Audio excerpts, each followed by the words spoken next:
मेरे पेट में बच्चा है, जब समय अवसर आवेगा मैं इस बच्चे को दे दूंगी तुम्हें, और तुम मेरे पति को थोड़ा सा धन दे देना, वे मान जाएंगे। बोले इस फल का क्या करें? बोले ये फल तू अपनी गाय को खिला दे, क्योंकि तेरी गाय भी तो बांझ रहती है, इस फल की भी परीक्षा होनी चाहिए। सो महाराज वो फल गाय को खिला दिया। समय आने पर उसके बच्चा हुआ तो धुंधली देवी ने हल्ला मचा दिया कि मुझे पुत्र हुआ है, पुत्र हुआ, झूठा हल्ला मचा दिया।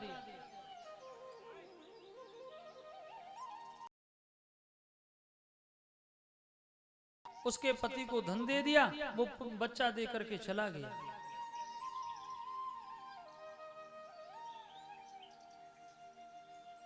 कुछ समय बाद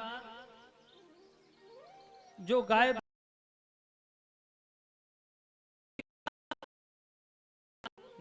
जिसका संपूर्ण शरीर मनुष्य के जैसा, सिर्फ कान गाय के जैसे, इसलिए गाय के जो पुत्र हुआ उसका नाम गोकर्ण रखा, और धुंधली देवी के पुत्र का नाम धुंधकारी रखा। पंडित जी कहने लगे मैं तो भैया आत्मदेव रखूंगा, मेरा नाम आत्मदेव है तो इसका नाम परमात्म देव रखूंगा। पंडितानी बोली वाह, 9 महीना गर्भ में मैंने धारण किया और नाम अपने से मिलता जुलता। देखो मेरा नाम धुंधली है तो मेरे पुत्र का नाम होगा धुंधकारी। गोकर्ण पंडितो ज्ञानी और धुंधकारी महाखन। जो गोकर्ण थे वे तो पंडित ज्ञानी बने, लेकिन धुंधकारी जो था वो तो राक्षस दुष्ट निकले।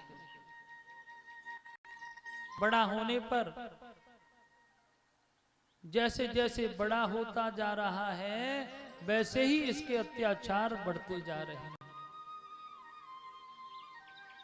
गांव में किसी के बच्चे को खिलाने के बहाने लेता कि खिला लूं इसे, सो महाराज चट से कुएं में डाल देता। गोविंदाय नमो नमः कर देता बच्चे की। इतना दुष्ट। बच्चा जब छोटी उम्र में बिगड़े तो माँ बाप को चाहिए कि उसे रोके, कंट्रोल करें। यदि ऐसा करेंगे तो बच्चे के अंदर संस्कार भी बढ़ेंगे। बचपन हो गया क्या कि वे तो श्रीमान जी कंचे खेलने लगे। कंचे से शुरुआत हुई, अब तो ताश खेलते हैं। ताश खेलना शुरू हुआ तो उसमें पैसे लगाने लगे। पैसे लगाने लगे तो अब हारने भी लगे। जब हारने लगे तो टेंशन बढ़ गई, तो उन्होंने पीना भी शुरू कर दिया। माँ से धन ले जाता, माँ कहती ले जा बेटा, भैया हमारा हथसो एक ये लाड प्यार कर ले जा, सब आगे पीछे तेरे ही ले, आगे पीछे सब कुछ है, सब तेरा ही है।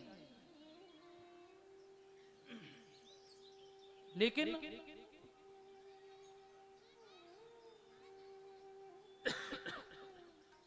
जो कुछ है सब तेरा ही है। अब तो ज्यादा धन खर्च करने लगा, सो माँ रोकने लगी, इस तरह दूंगी तो ये ज्यादा बिगड़ जाएगा।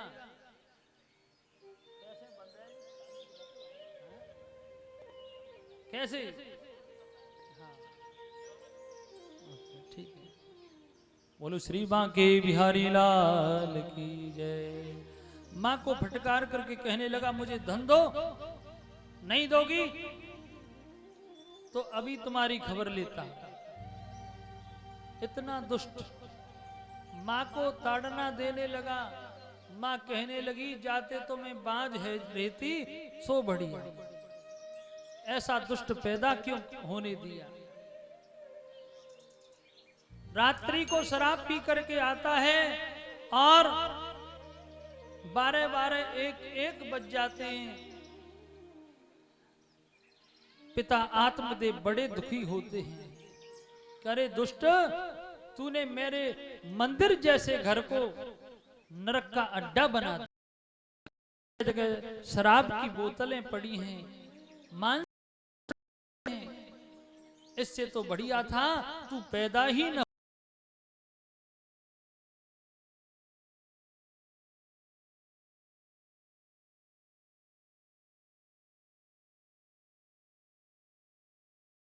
हैं। तो उसी समय गोकर्ण जी महाराज आते हैं। पिताजी आप क्यों रोते हो?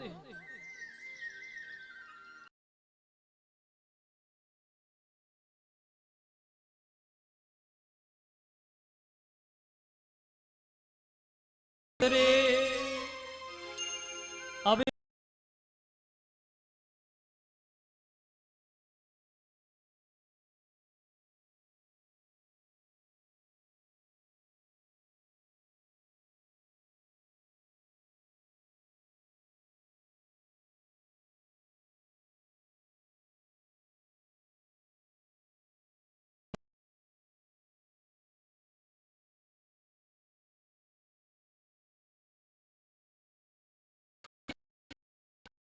शरीर के जो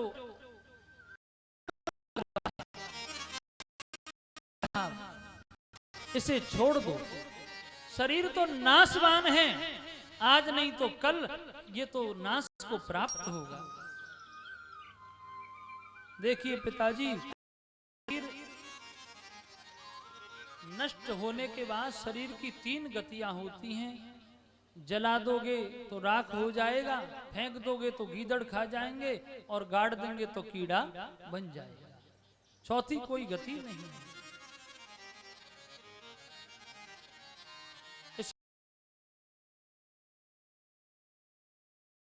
भरा हुआ है, इसे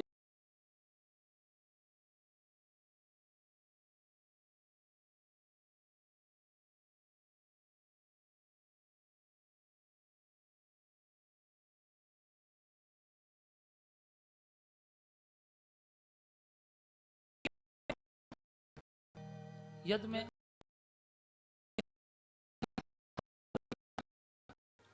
हाथ पैर हूं मैं, तो हाथ पैर लंगड़े हो जाते हैं, फिर भी जो है बचा नहीं पाते। तो मैं तो हूं नहीं, तो मेरा क्या है कि धर्मपत्नी हमारी है? बोले नहीं, मरने के बाद कोई साथ नहीं देता है। अरे मरने के बाद न जाने कहां जाते। ऐसा है पिताजी, ये तो सब संसार है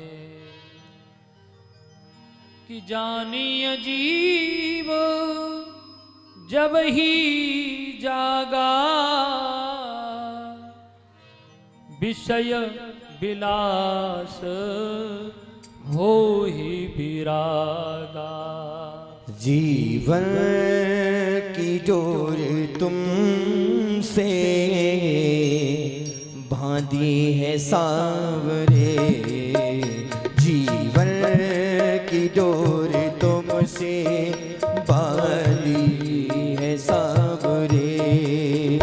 दर्शन की भीख दे दो, दर्शन की भीख दे दो, ओ दर्शन की भीख दे दो, दर्शन की भीख दे दो, ओ दर्शन की भीख दे दो, दर्शन की भीख दे दो।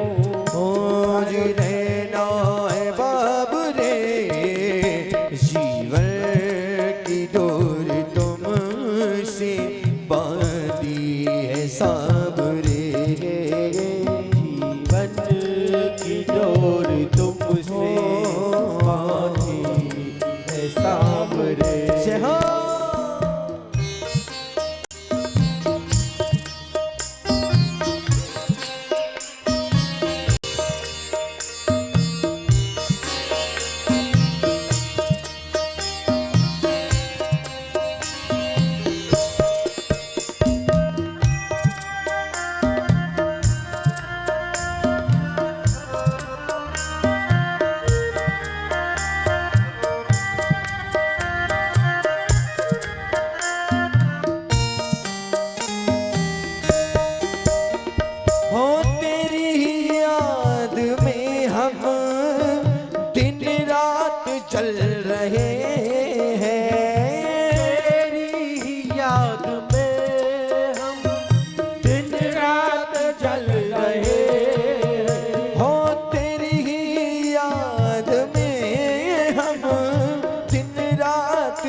दिन रात जल रहे हो, जग की है आस टूटी हो, गिर गिर के चल रहे हैं।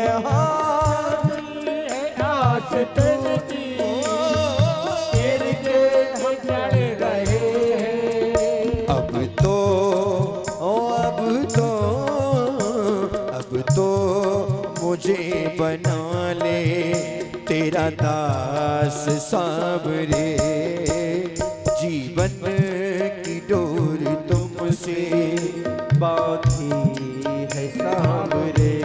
आइए बड़े भाव से दोनों हाथ सीधे करके आत्मसमर्पण करके मेरे गोविंद के चरणों में मीठी मीठी ताली बजा करके मेरे साथ गाना है सभी को। तेरे सिवा नहीं है मेरा दूसरा सहारा, तेरे सिवा नहीं है दूसरा सहारा, हो तेरे बिना नहीं है हो मेरा दूसरा सहारा, तेरे सिवा नहीं है मेरा दूसरा सहारा। हो आचार मीत आमिल सबको है तुमने तारा, आचार मीत राजा सबको है तुमने तारा। कर दो हाँ कर दो कृपा की मुझ पे एक कोर सावरे, जीवन की डोर तुमसे लगी है सावरे। हो दर्शन की भीख दे दो, की भीख दे दो, हो दर्शन की भीख दे दो, दर्शन की भीख दे दो। हो जी लेना है बाबरे, जीवन की डोर तुमसे बांधी है सावरे, ओ जीवन की डोर तुमसे लगी है सावरे, जीवन की डोर तुमसे लगी है सावरे,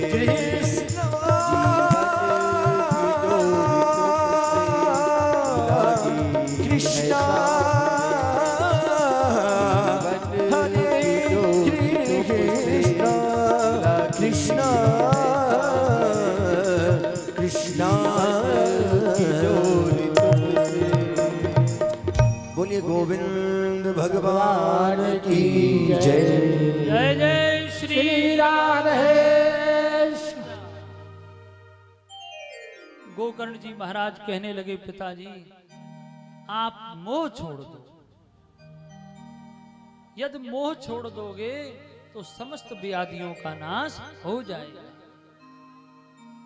मोह सकल व्याधिन कर मूला, मोह सकल व्याधिन कर मूला, दिन से ही उपजे बहुविधि सूला, हो इनसे उपजे बहुभय सूला। गोकर्ण जी महाराज कहने लगे पिताजी तुम्हारा जो मोह फंसा हुआ है स्त्री में, पुत्र में, धन में, यही तो अज्ञानता का कारण है, इसलिए इस मोह को छोड़ दो।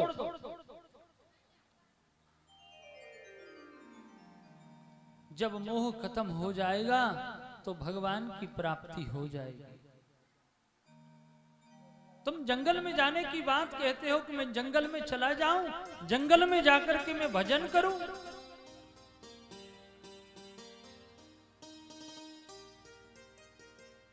देखिए यदि जंगल में जाने की बात कहते हो तो शेर तो जंगल में पैदा होता है, हमसे पहले भगवान उसको मिलने चाहिए।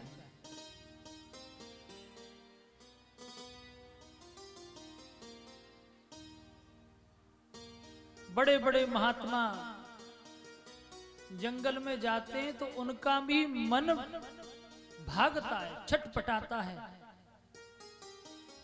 और बहुत लोग घर में रह करके भगवान का भजन करते हैं तो वे भी कहते हैं कि देखो मन चारों तरफ भटकता है, पूजा करने बैठते हैं।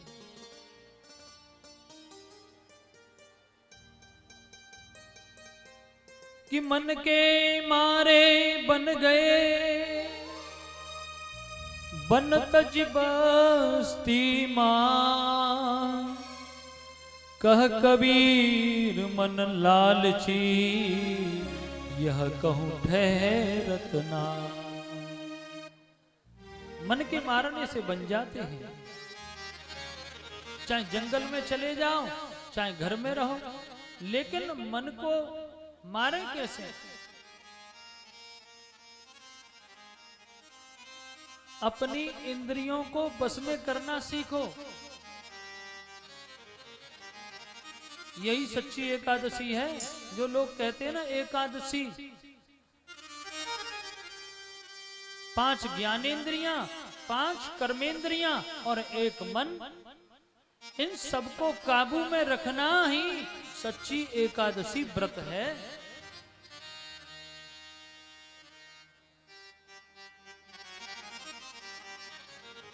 पूरे वर्ष में 26 एकादशी होती है लौंद के सहित। वैसे 24 होती हैं, लेकिन लौंद का महीना से 26 हो जाती है। जब एकादशी आए तो हमको हर बार एकादशी पर ऐसा चिंतन करना चाहिए कि हम एक इंद्री पर विजय प्राप्त करें। ये जिह्वा है ना, बड़े चटपटे पदार्थ मांगती है, इसलिए ऐसा इसी पे काबू लगाओ। भगवान का भजन नहीं करती है, राम राम नहीं जपती है, संत भगवान की। इस तरह अपने मन को काबू में करो, इंद्रियों को बस में रखोगे तो न जंगल में जाने की आवश्यकता है, भगवान तुम्हारे पास में ही चले आएंगे। सबरी ने कह दिया तो भगवान स्वयं चल करके दर्शन के लिए आए, कहीं जाने की आवश्यकता नहीं पड़ी। गुरु की सानिध्यता से ही भगवान प्राप्त हो गए। आप कहते हैं मैं जंगल में चला जाऊं, कि मन के हारे हार हैं, मन के जीते जीत, मन ही मिलावत राम को और मन ही करत फजी। संसार में जब शरीर नष्ट होता है, एक बात बताओ पिताजी, मुक्ति किसकी होती है? शरीर की, आत्मा की या मन की? किसकी मुक्ति होती है? देखो, शरीर तो नाशवान है, नाश को प्राप्त हो जाता है। सुबह जो हम अन्न खाते हैं शाम तक वासी हो जाता है। उस अन्न से पुष्ट हुई देह यदि प्राण निकल जाए तो क्षण मात्र में दुर्गंध आती है। ये तो बहुत दूर की बात है। जब एक तरह से हमारे शरीर से पसीना निकलता है, मलमूत्र निकलता है, तो दुर्गंध ही तो निकलती है। तो उसकी मुक्ति का तो प्रश्न ही नहीं उठता। शरीर की मुक्ति हो। और आत्मा, बोले भगवान गीता में कहते कि नैनम छिंदम शस्त्राणि नैनम दहित पावक। अरे न आत्मा को कोई काट सकता है, न मार सकता है, न गला सकता है,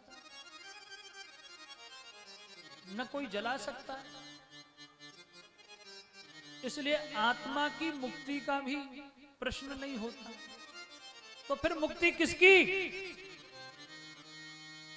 शास्त्र कहते हैं हमारे क्या कि मन एव मनुष्याणां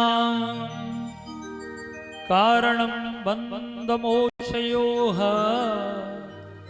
वद्धं तो विषयासक्तं मुक्तं निर्विषयं मनः। देखो, मन ही बंधन और मुक्ति का कारण होता है। यदि हमारा मोह मरते समय फंस जाए, बहू में, बेटा में, पत्नी में, तो समझ लो बा को उद्धार नहीं हो सकता। बहुतेरे तो धन माया जोड़ के चले जाएं, बस फापू महाराज बने, समझ लो। इन सभी चीजों की आसक्ति छोड़ दो तो हमारी सदगति हो सकती है। वैसे भी जब शरीर नष्ट होता है तो कोई नहीं रक्षा कर पाता। जब समय पूर्ण होता है तो आदमी चला जाता है। कि दल बल देवी देवता मात पिता परिवार और मरती बिनिया कोई नहीं, या जीव को राखनहार। कितने भी दल के दल देवी देवता क्यों न खड़े हों, दल बल देवी देवता मात पिता परिवार और मरती बिनिया कोई नहीं, या जीव को राखनहार। कहते हैं भैया बस एगो समय पूरा ले जाओ, इसके पुण्य यहीं तक हो गए। घर वाले को कहते हैं भैया ले जाओ, बास आ रही है, जल्दी करो, अब बीमार रह जाएंगे। इस तरह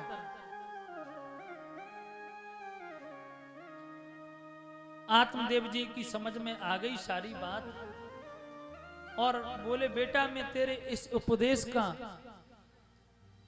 बहुत ध्यान से चिंतन किया है। जंगल में चले गए आत्मदेव जी और भागवत के 10वें स्कंद का पाठ किया है, जो भगवान का हृदय है बोला जाता है, और भगवान को प्राप्त कर लिया। इधर धुंधली देवी घर में अकेली रह गई। सो आज रात्रि को आया, माँ से कहने लगा या तो धन दे, नहीं अभी तेरी खबर लेता हूं। सो महाराज जलती हुई लकड़ी से माँ की पिटाई की। माँ दौड़ी दौड़ी कुएं में कूद गई और गोविंदाय नमो नमः कर गई। अब तो धुंधकारी अकेला बचा है, कोई रोक टोक नहीं है। गोकर्ण जी वे तीर्थ यात्रा के लिए चले गए, इसका अकेला साम्राज्य, घर पर कोई नहीं। सो महाराज 5-5 वेश्याओं को घर में रखने लगा, उनके साथ सुख भोगने लगा। अब तो चोरी करता, धन चुरा करके लाता है। उन वेश्याओं ने देखा कि राजा एक न एक दिन इसे मार देगा, बहुत सा धन चुरा करके लाता है, पकड़ लेगा राजा, और इसके साथ हमको भी मरना पड़ेगा। जब एक दिन इसे मरना ही है तो हम ही क्यों न इसे मार डालें। की बार इसने बहुत बड़ा डांका डाला, तो उन वेश्याओं ने इसको चारपाई पर रस्सी से जकड़ दिया, बांध दिया, और इसके शरीर पर जलते हुए अंगारे डाले और इसका प्राणांत हो गया। तड़पता रहा, मर गया, और वे सभी वेश्या जहां की तहां चली गई।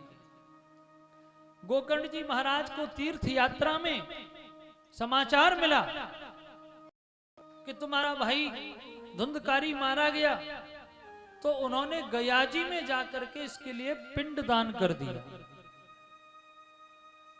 वे सोचने लगे, पिंड दान कर दिया। आज गोकर्ण जी महाराज काफी समय बाद गांव में आए। रात्रि के समय बोले कहाँ रुकूंगा? बोले अपना ही घर है पंडित जी का, अपने घर में जाकर के रुकूंगा। बहुत धूल जमी हुई थी घर में। एक तखत पर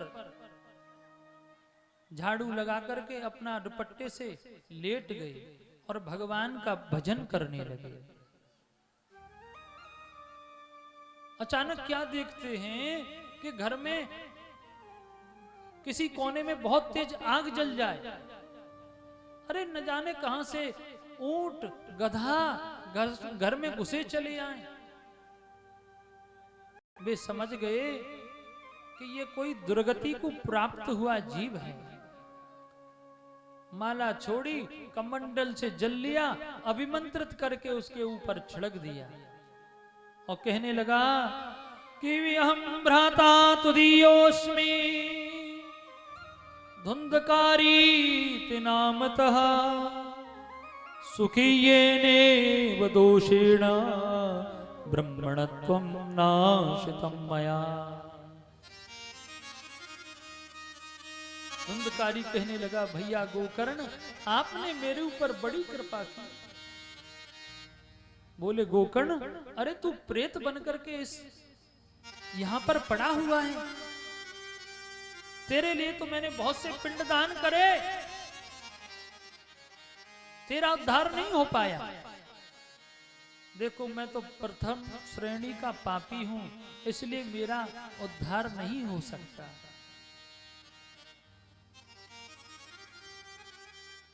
पिंडदान किसे कहते हैं? सच्चा पिंडदान। अपने शरीर को ही पिंड कहते हैं और इस शरीर को जब तक भगवान के निमित्त अर्पण नहीं करते तब तक वह पिंडदान माना नहीं जाता है। इसलिए इस शरीर रूपी पिंड को भगवान के चरणों में समर्पित कर दोगे तो आपका उद्धार हो जाएगा, जन्म मरण के बंधन से आप छूट जाओगे। लेकिन क्या करा जाए, शास्त्रीय भी मर्यादा है, वे भी पिंडदान किए जाते हैं, उनसे भी शरीर का निर्माण होता है।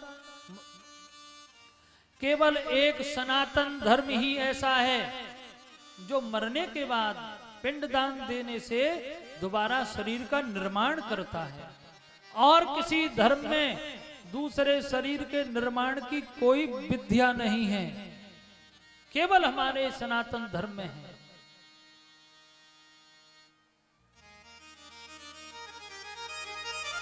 आज भी हमारे सनातन धर्म में बहुत बड़ी ताकत है।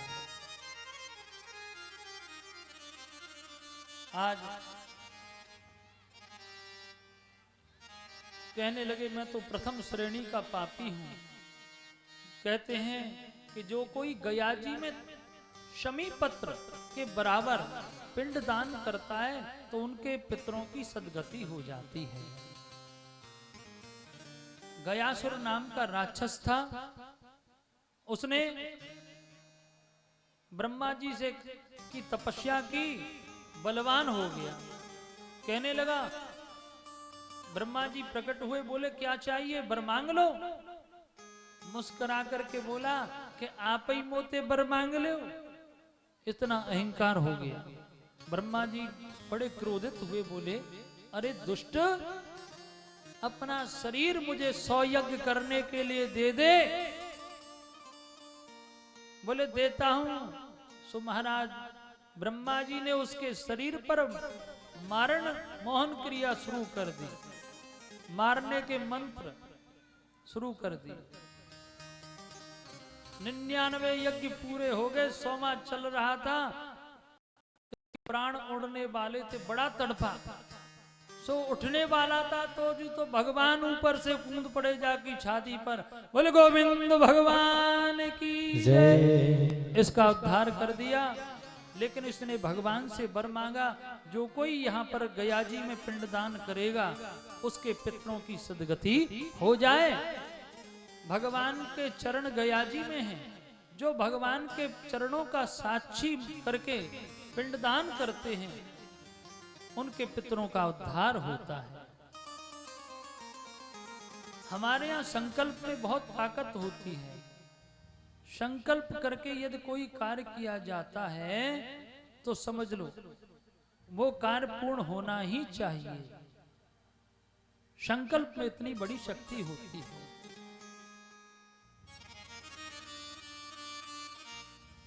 कहने लगे तेरी मुक्ति का उपाय मैं करूंगा। धुंधकारी से गोकर्ण जी ने कहा, प्रातः काल हुआ, ब्राह्मणों से कहा धुंधकारी प्रेत बन के पड़ा है, इसकी मुक्ति का कोई उपाय बताओ। ब्राह्मणों ने शास्त्र उलट पलट कर दिए, लेकिन कोई सार नहीं निकला।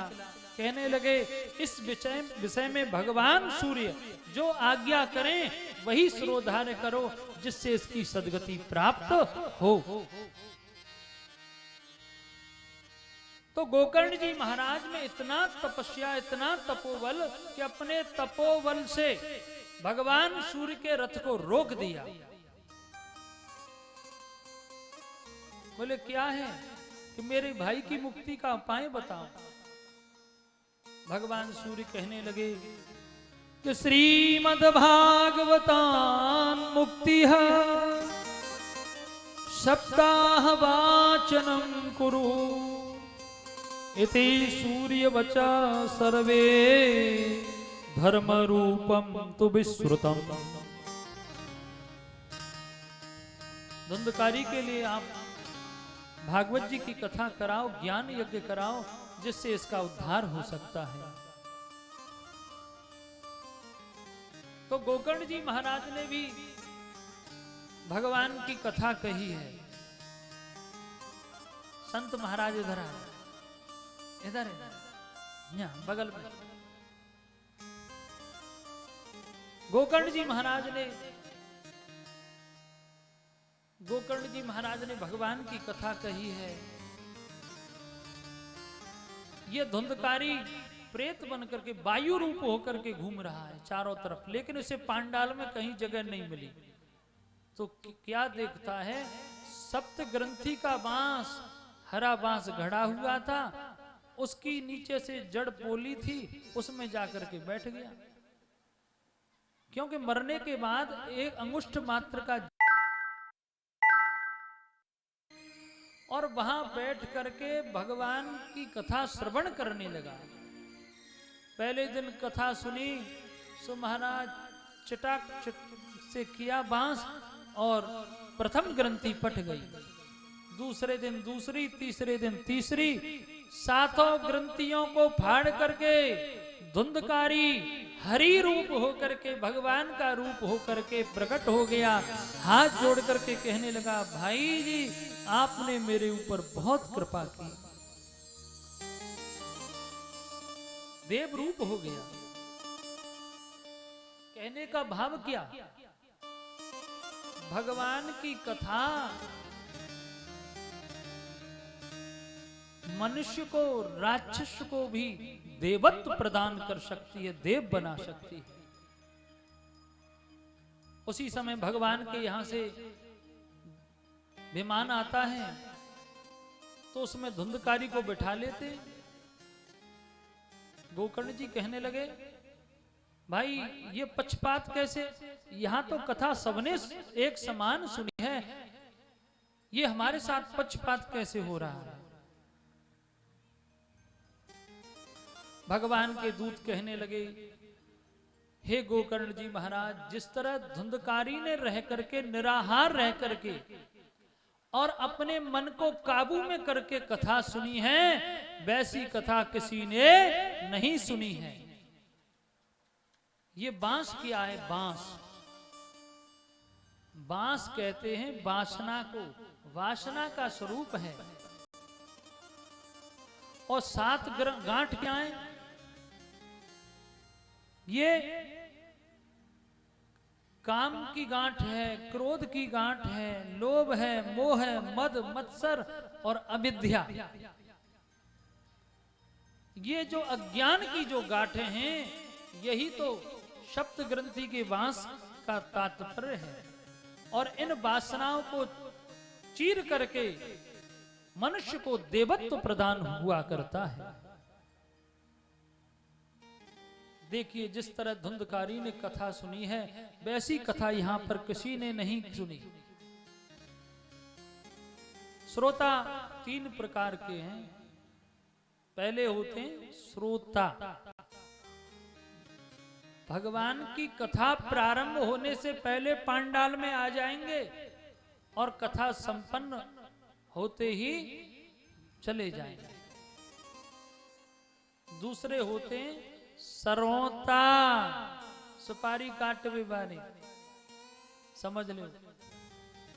1000 गलती व्यास जी में, 1000 गलती आयोजन कराने वालों में, 1000 गलती कलाकार, तो 1000 गलती जो प्रसाद बांटे वो थोड़ा प्रसाद दे हुआ ने बस। उनके 3 घंटा बस गलती निकालने में ही जाते हैं। कथा पता तो कुछ नहीं सुनते, लेकिन कुतर्क में जाते हैं। जो वो होते हैं सरौता, और तीसरे होते हैं सोता। जैसे ही कोई बल्ली मिली सहारा लेने के लिए, बस खर्राटे लेने लग गए। पक्की समाधि लग जाती 3-4 घंटा की, तो वे हुए सोता। लेकिन भगवान किसे मिलते हैं? भगवान मिलते हैं श्रोता को। न तो सरौता को मिले न सोता को मिले। अब आप निर्णय कर लो, श्रोता हो, सरौता हो या सोता हो।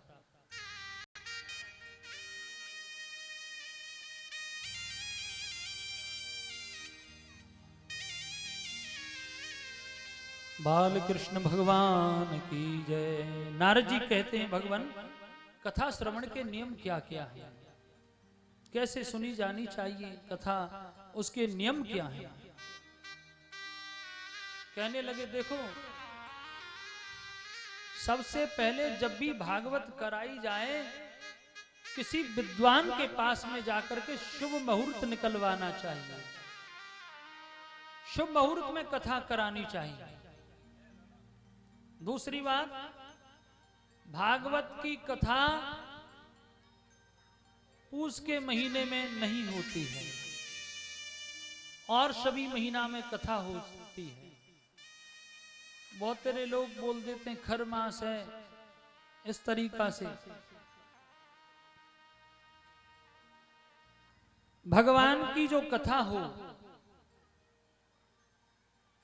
वहां पर भगवान की जो देव चौकियां लगाई जाती हैं, उनकी नियमित पूजा कराई जाए।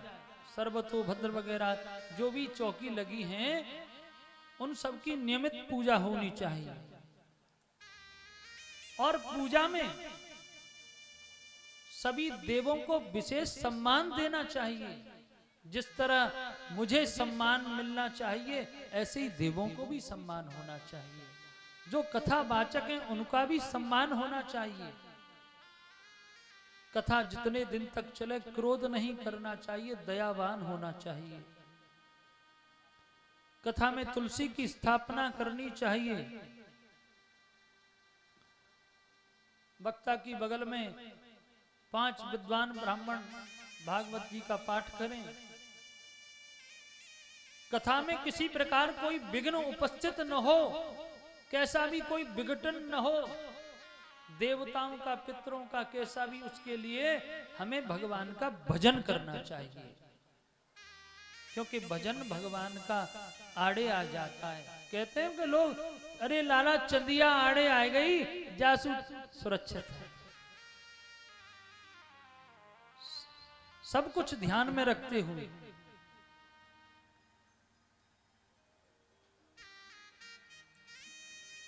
और संगीत कलाकार रखे, इसलिए कि क्योंकि आलस्य न आ जाए।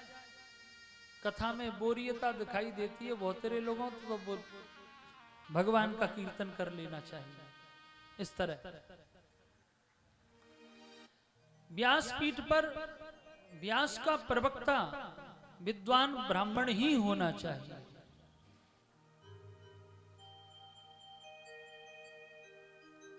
ये भी महत्व रखती है कथा, किस मुख से भगवान की कथा का बखान किया जा रहा है।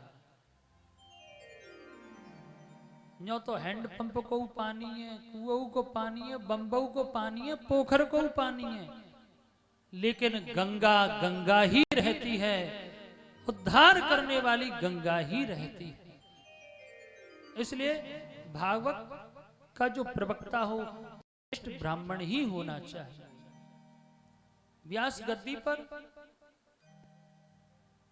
ब्राह्मण या संत होंगे तो ब्राह्मण लोग भी उस व्यास गद्दी को नमन कर सकेंगे। यदि कोई अन्य इस पर बैठेगा तो ब्राह्मण लोग यदि उनके चरणों में गिरेंगे तो समझ लो उनके पुण्य ऑटोमेटिक नष्ट हो जाएंगे। कि जे विप्रन सन आप पुजावहि। श्री राम जय राम जय जय राम। जे विप्रन सन आप पुजावहि। मुझे विप्र सुन आप पुजावहि। उभय लोक निज हाथ नसावहि। श्री राम जय राम जय जय राम। श्री राम जय राम हाय श्री राम जय राम जय जय राम। इसलिए श्रेष्ठ वक्ता का प्रबंध होना चाहिए। बोले और क्या नियम है? बोले परीक्षित जी और परीक्षितानी उन दोनों को एक आसन पर बैठ करके न घोंटू न्यों करें, न ऐसे करें, न सामने करें। भगवान की कथा सुननी चाहिए। भगवान की कथा ध्यान से सुननी चाहिए। परीक्षित जी महाराज बोले और क्या नियम है? बोले 7 दिन तक परीक्षित परीक्षितानी और व्यास जी महाराज को चाहिए। अब जो तो पतो ना है फौजी साहब कितनो ही पी सकते हैं, लेकिन कलयुग के इंसान डॉक्टरी पहले मने कहते हैं नहीं चुपड़ी रोटी मत खाना।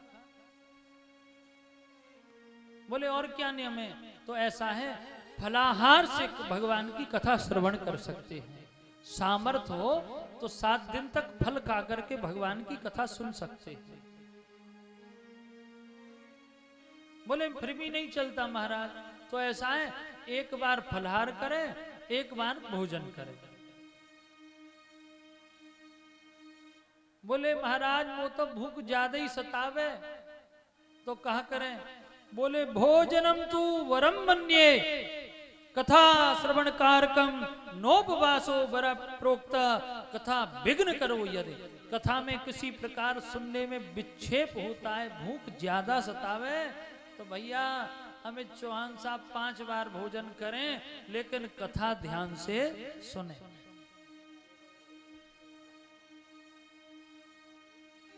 इस प्रकार भागवत की कथा का वर्णन हो रहा था। भक्ति ज्ञान वैराग्य वहां पर प्रकट हो गए और कीर्तन होने लगा। हरे राम राम राम हरे हरे, हरे कृष्ण कृष्ण कृष्ण हरे हरे। हरे राम राम राम हरे हरे, हरे कृष्ण कृष्ण कृष्ण हरे हरे। ओ हरे राम राम राम हरे हरे, हरे कृष्ण कृष्ण कृष्ण हरे हरे। हरे राम राम राम हरे हरे, हरे कृष्ण कृष्ण कृष्ण हरे ओ हरे। हरे राम राम राम हरे हरे, हरे राम राम हरे हरे। ओ हरे राम राम हरे हरे। बड़ी जोर से कीर्तन हुआ, भक्ति ज्ञान वैराग्य का बुढ़ापा दूर हो गया और कीर्तन होने लगा। प्रहलाद जी तो ताली बजा करके नाचने लगे। उद्धव जी कांसा लेकर के बजा रहे हैं और देवराज मृदंग बजा रहे हैं। प्रहलाद स्थालधारी तरलगतया चोद्धवा कांशधारी बीड़ाधारी स्वर से स्वर कुशलतया राग करतार्जुनो भूता इंद्रोवादी मृदंग जय जय शुक्रा कीर्तनते कुमारा यत्राग्रे भावक्ता सरसरचनया व्यास पुत्रो बभूवुः। बड़ी जोर का कीर्तन हुआ। भगवान को बैकुंठ धाम अपना फीका लगने लगा और भगवान कथा पांडाल में प्रकट हो गए। बोल चतुर्भुज बिहारी भगवान की जय। भक्तों से कहने लगे बरम्बुरूही बर मांगो क्या चाहिए। भक्त बोले जहां आपकी भागवत कथा हो आप वहां अवश्य पधारो। तो ध्यान रखना 7 दिन में भगवान अवश्य पधारते हैं। तुलसी न जाने किस रूप में नारायण मिल जाए भगवान आएंगे और आप पहचान सको। पहचान कल कथा प्रारंभ होगी 1 बजे से 1 से 5 कथा प्रारंभ होगी। सब लोग समय से पधारें और ज्ञान से इस कथा को सुनें। बोलवा के बिहारी लाल की जय। जय जय श्री राधे श्याम। हो मेरे घर कबहू न आवे सावरिया मोए रोज रोज तड़पावे। मेरे घर कबहू न आवे सांवरिया मोहे रोज रोज तड़पावे। हाँ तो रोज रोज तड़पावे। हाँ वो रोज रोज तड़पावे। मोहे रोज रोज तड़पावे। मोहे रोज रोज तड़पावे। ओ मेरे घर कबहू न आवे सावरिया मोहे रोज रोज तड़पावे। मेरे घर कबहू न आवे सांवरिया मोहे रोज रोज तड़पावे।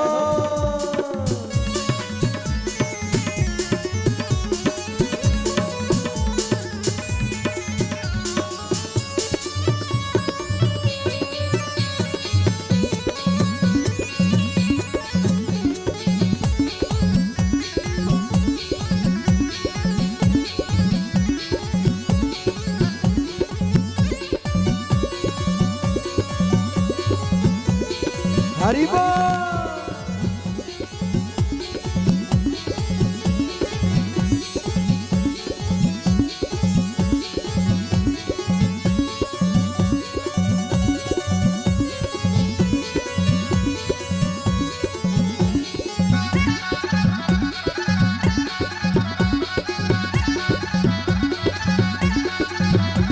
तो रोज रोज तड़पावे। अब तो रोज रोज तड़पावे। वो तो रोज रोज तड़पावे। मोहे रोज रोज तड़पावे। ओ मेरे घर कबहू न आवे सावरिया मोहे रोज रोज तड़पावे। मेरे घर कबहू न आवे सांवरिया मोहे रोज रोज तड़पावे।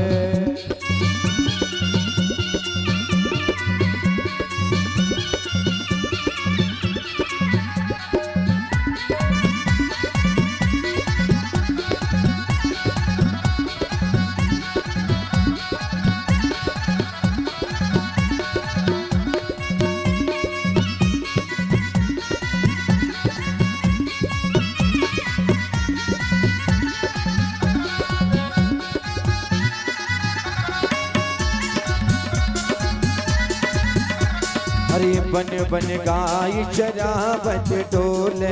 बन बन गाय चरावत डोले। ओ बन बन गाय चरावत डोले। बन बन गाय चरावत डोले। वो तो ओढ़ की काली कांवरिया मोए रोज रोज तड़पावे। मेरे घर कबहू न आवे सांवरिया मोहे रोज रोज तड़पावे। जय हो।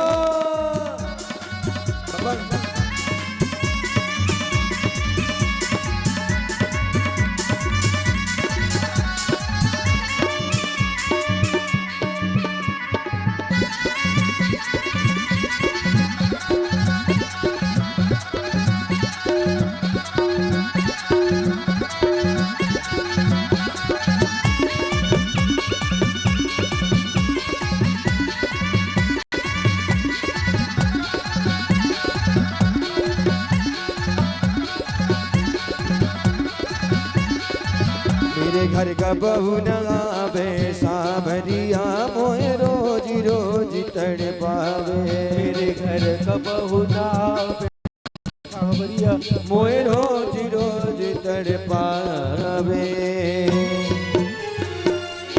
आइए सभी भक्त आरती के लिए खड़े हो जाएं। आज देखो प्रथम दिन है जब इतना आनंद आया है प्रथम दिन, और हर दिन एक नया आनंद आपको जरूर मिलेगा। एक बार कह दीजिए बांके बिहारी लाल की। आइए बड़े भाव से श्रीमद् भागवत जी की आरती करेंगे मेरे ठाकुर की जय।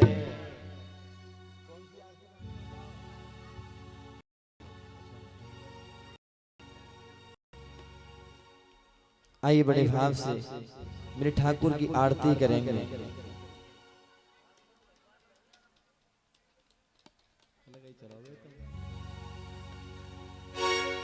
बांके बिहारी तेरी आरती गाओ, बांके बिहारी तेरी आरती गाओ। ओ यशोदा के लाला तेरी आरती गाओ, यशोदा के लाला तेरी आरती गाओ। आरती गाऊं प्यारे आपको मनाओ, आरती गाऊं प्यारे आपको रिझाऊं। ओ यशोदा के लाला तेरी आरती गाऊं, श्री बांके बिहारी तेरी आरती गाऊं।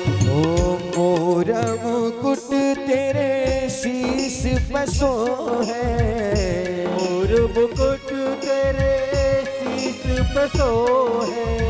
प्यारी मुरलिया मेरा मन मोहे, प्यारी मुरलिया मेरा मन मोहे। हो देख छवि बलिहारी में जाऊं, श्री बांके बिहारी तेरी आरती गाऊं। चरणों से निकली है गंगा प्यारी, चरणों से निकली है गंगा प्यारी। ओ जिसने सारी दुनिया तारी, जिसने सारी दुनिया तारी। मैं उन्हें चरणों के दर्शन पाऊं, श्री बांके बिहारी तेरी आरती गाऊं। है दास अनाथ के नाथ आप हो, व्यास अनाथ के नाथ आप हो। सुख दुख जीवन प्यारे साथ आप हो, सुख दुख जीवन प्यारे साथ आप हो। ओ हरि चरणों में शीश झुका, श्री बांके बिहारी तेरी आरती गाऊं। श्री हरिदास के प्यारे तुम हो, श्री हरिदास के प्यारे तुम हो।